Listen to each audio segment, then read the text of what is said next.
This is a podcast from soof.co.uk.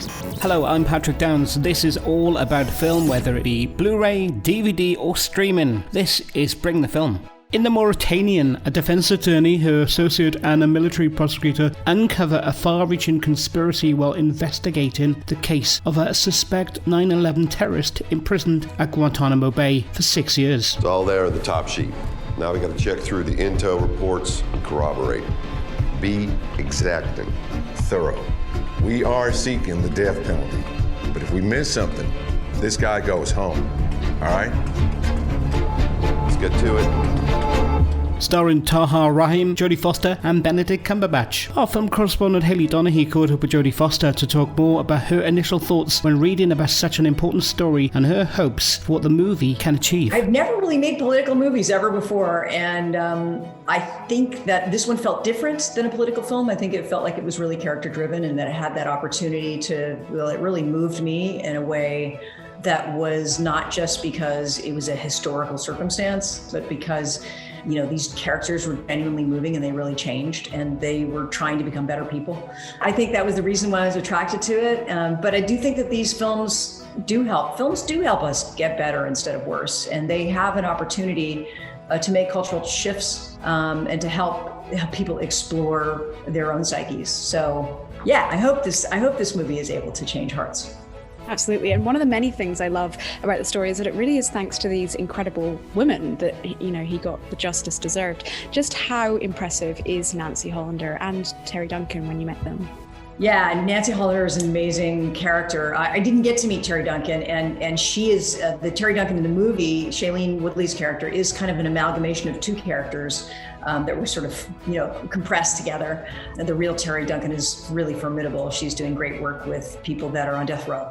But Nancy Hollander is, a walking contradiction, right? Lipstick, lots of lipstick, red nails, and likes to wear black leather and, drive around in race cars and stuff. And yet she's this very sober, defended, careful, suspicious legal mind. I love playing characters that have those contradictions, and I think I may have heightened them a little bit I made my Nancy Hollander a little bit meaner than the real Nancy Hollander in the beginning, and then she sort of changes over time and softens once she spends years with Mohamedou, finally understanding and intuiting that he is not guilty.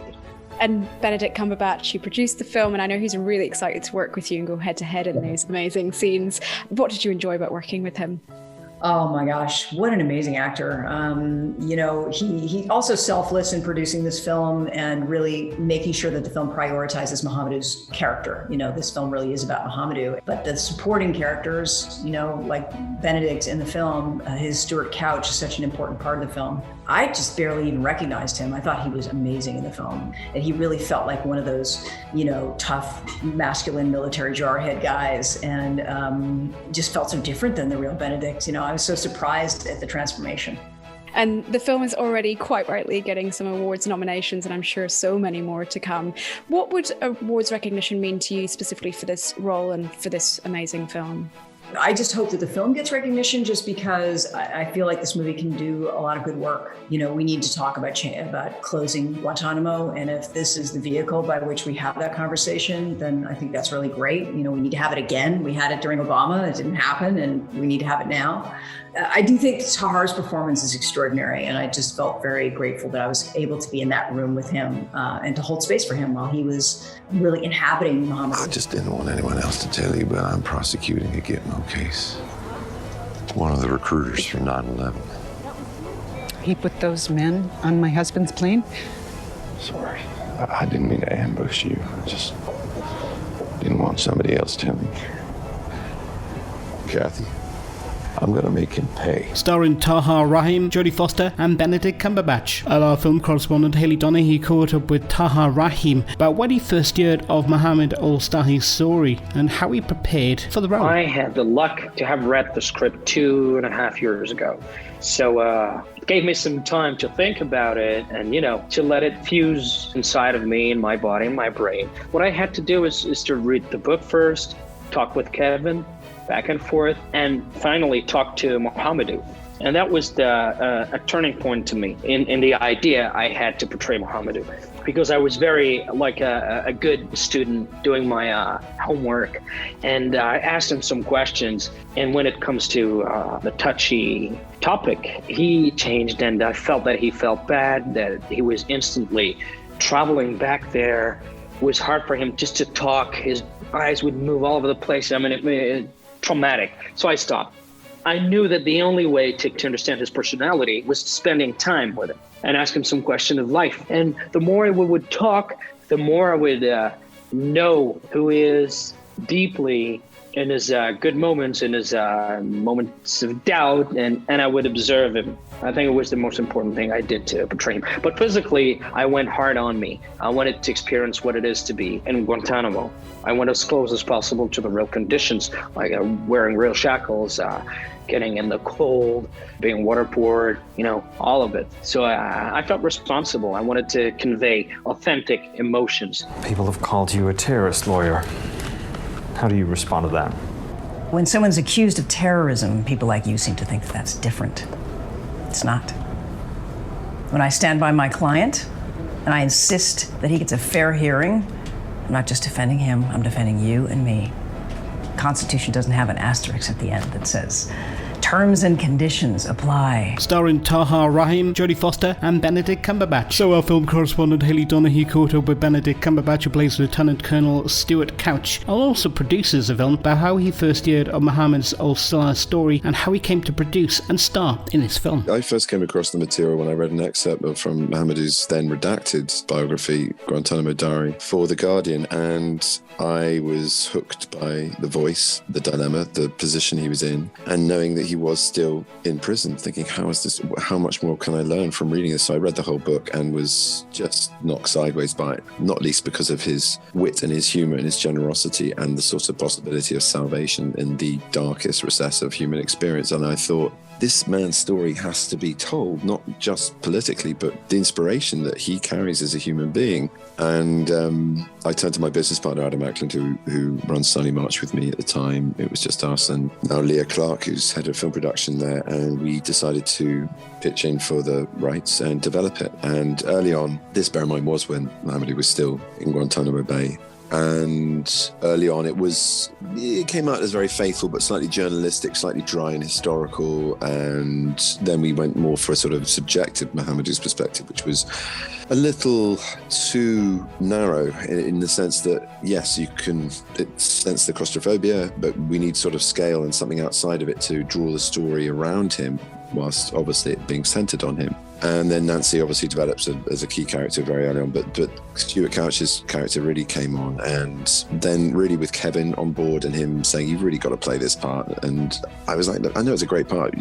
Trust me, I'm sure we can get a great actor to play it. I don't need to play this part. I'm happy to be, creatively involved as I am as a producer.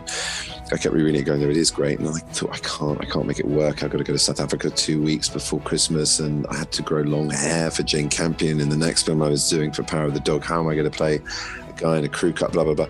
Anyway, we got over all those logistical bumps, and then I was completely in.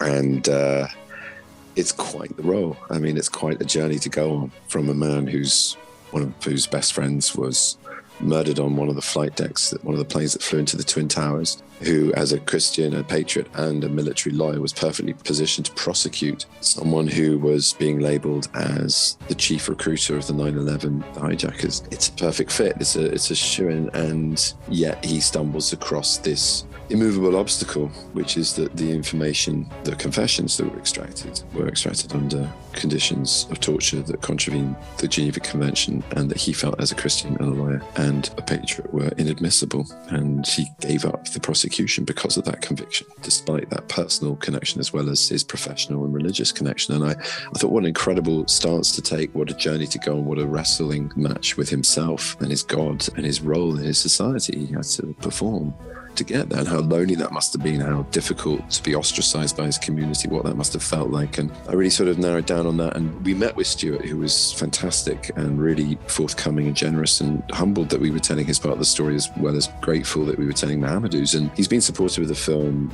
before, during, and after. He's thrilled with the results, and he was there in person, so I got to record that amazing North Carolina twang, and I was helped with the accent even during production with him. He's since given it a thumbs up, which is a massive tick, I guess.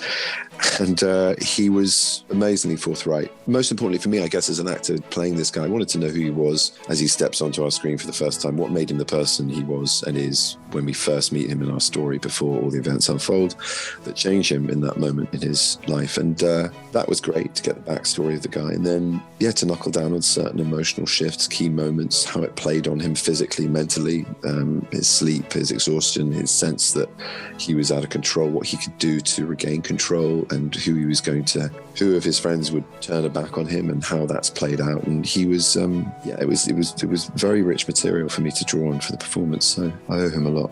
Jodie, I mean, I chatted to her the other week and she's described you as an amazing and selfless actor and producer. I was wondering how would you describe Jodie, and did you get much time to sort of get to know one another? As an amazing and selfless actress. No, I mean, she is, but I'm just being silly. She's, it's extraordinary when you sit opposite someone. And basically, as a name, she was the perfect fit for Nancy Hollander. I was like, she hasn't been in front of the camera for years, and she was really keen on it. And I was like, this is amazing. And then the day dawned when I was going to be sat opposite her. All these iconic roles and this position she has in our culture, such an incredible child star, an incredible adult actress, and an incredible director, and a real heroine of the left of geopolitical and sexual politics, gender politics.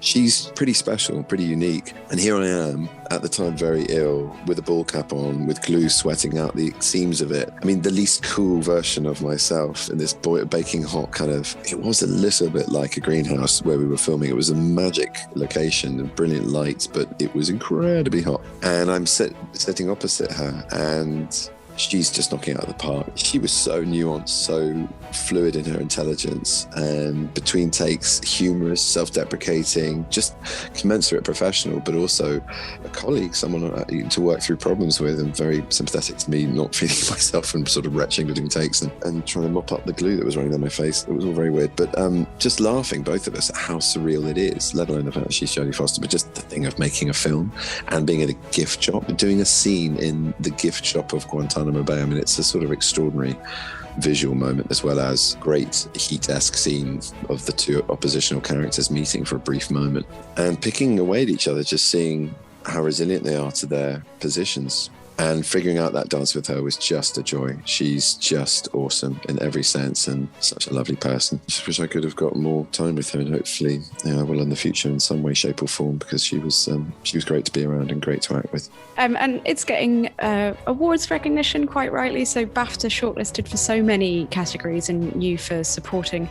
What would awards recognition mean to you specifically for the role and the film? It would be massive, but my real hope is for Tahar and for Jodie. There are real leads, and I'm very, very flattered that I've been recognised in this way as well, but just doubly proud. This is this is our first film out with me as a producer. I produced as such before on Louis Wayne and on The Courier, but this is the first one out, and to be recognised in this way is fantastic. We set about to build a film company to make this kind of film that shines a light in dark places, and it's part of the very varied slate we have, but we're so proud of it and what it means for Mohamedou, and hopefully for everyone watching it. And to be recognised in this way is massive. Very excited and not holding our breath. There's a lot of extraordinary work out this year, but it's wonderful to have got this far, at least with recognition. The Mauritanian is out now. And with that, thanks for checking me out on the Bring the Film podcast today. I'm Patrick Downs, and you can keep in touch across Twitter at I'm Patrick Downs, also on Instagram or facebook.com/officialpoptart. And there's also the website soof.co.uk.